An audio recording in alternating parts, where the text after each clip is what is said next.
Hey there, I'm Julie Barrett, founder of Conservative Ladies of Washington, and I'm here today with another bill of the day. And at the time of recording this video, I don't even have the bill number yet, but I'm super excited, and so I wanted to bring you some good news to finish off our week because we've got a bunch of crazy stuff happening as session starts on Monday and into next week. And so I wanted to share with you some good news and a bill that I am really excited about, both as an organization and personally. I got this email this morning from Senator Mike Padden about a bill that I requested that he and Senator Jim McCune sponsor. It is called the Given Name Act.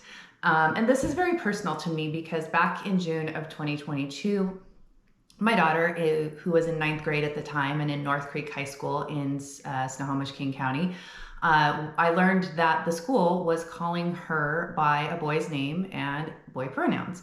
And my daughter is on the spectrum. She has autism, and she was in a special needs program in the school where a lot of the kids in this program, very vulnerable kids, and were doing the gender identity thing. And so there would be trans kids or non-binary kids. There were even furries in her classroom. And so it was kind of the thing to do is to go by different pronouns.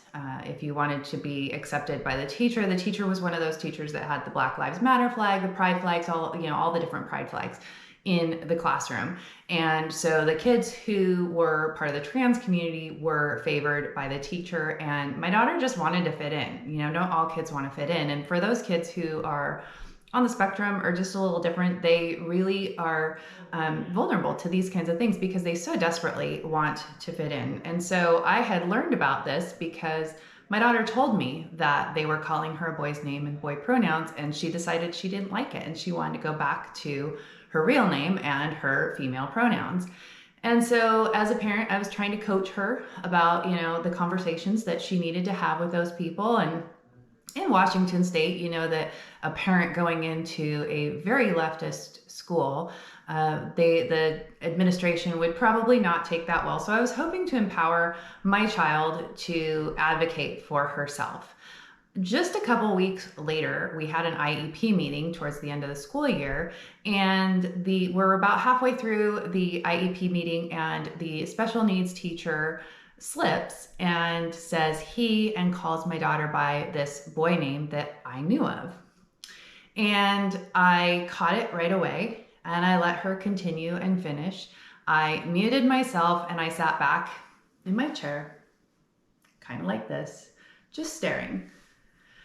And after she finished her presentation, she said, "Well, how does that sound?"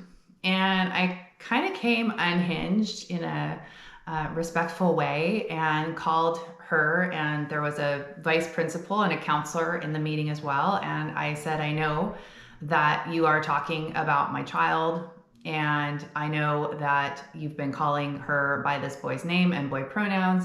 And they all kind of backtracked and, "Oh, no, it wasn't, I wasn't talking about your daughter. I had somebody else's file up." And I said, "No, you didn't, because I know that that's the name that you've been calling her." I proceeded to pull my daughter out of the school the next school year. That was the end of the school year.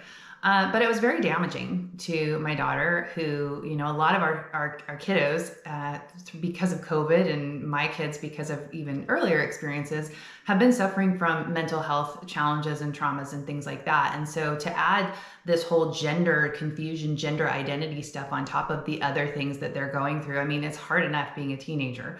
And to throw all this other stuff on top of it is really confusing to them, especially when you're talking to a kid with special needs. My daughter no longer is in Washington State. She doesn't go to school in Washington schools, and so we are out of that. But it's still something that matters a lot to me. And in Washington State, because of the OSPI's gender inclusive schools policy and guidelines, schools are encouraged to keep this information confidential from parents. So if a child wants to go by different pronouns or names or identities while at school, the school staff is often directed not to inform the parents of this. Well, fast forward to November of 2023, and I was at a national conference in Orlando, and I learned about the Given Name Act. And the Given Name Act would require schools to call a student by their given name, and if they don't, they would have to contact the parents and confer with the parents on that.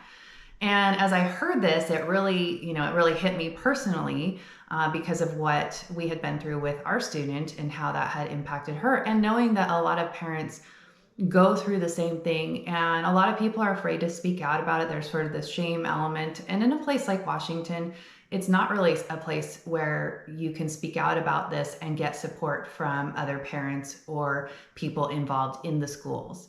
And so this was really important to me. So I fired off a text to my friend, Senator Mike Padden from the 4th Legislative District over in Spokane. And I sent him a link to the Given Name Act. And I said, hey, do you think that you and Senator Jim McCune would be willing to sponsor this bill in the session? And I got an email today. He said he would, and then I got an email today and he said, your bill is dropping today. And so I'm super excited. This is a great bill for parental rights and also for kids. The biggest thing here is to protect children from confusion, and having them go by one name at school and another name at home, that doesn't help their confusion, their gender confusion at all.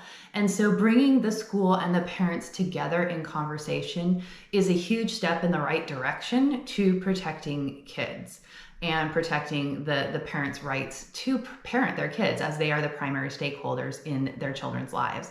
So I'm really excited about this bill. I'm going to read you it's a short bill. I'm just going to read you a little bit about it. But like I said, I don't have a bill number yet. I'll probably have it by the time I publish this video. So all the links will be in the description below. But the brief description is protecting the rights of parents and guardians by using students' given names in public schools. In order to protect the rights of children, families, and teachers and maintain order in K-12 public schools, the legislature enacts the following provisions notwithstanding the model policies and procedures required under RCW 28A.642.080. An employee or contractor may not use a name to address a student other than the name listed on the student's birth certificate or derivatives thereof without the written permission of a student's parent or guardians. And so that it kind of goes on just to define all of these things and clarify this. But this would be a huge step in the right direction for Washington K-12 schools and protecting the parent's right to know what their child is being called, and really protect the child from this kind of confusion that is really happening, especially to these vulnerable special needs kids more than anybody else. So I am excited about this bill. It's a Republican sponsored bill, so will it get a hearing? I don't know, but we're going to be asking you to put some pressure on the Democrats and ask them to give this bill a hearing. Let's let the people speak out about this bill. Let's hear from parents. Let's hear from educators and people to see if this is something that we should be passing in Washington. I personally think it's a great idea. I don't think there's anything anti-trans in calling a student by their given name. It doesn't address pronouns in this bill. It's just about the child's name. So I hope that you will take a look at the full bill and reach out to your legislative representatives. I'll also have a link for how you can locate your representatives. Just send them a quick email and say, hey, I really like this bill and I hope that you'll give it a hearing. Pretty simple, easy as that. I wanted to end the week on a good note, so this is a great bill. I'm super thankful to Senators Padden and McCune, and I look forward to bringing you updates on this bill. Thanks. See you next time.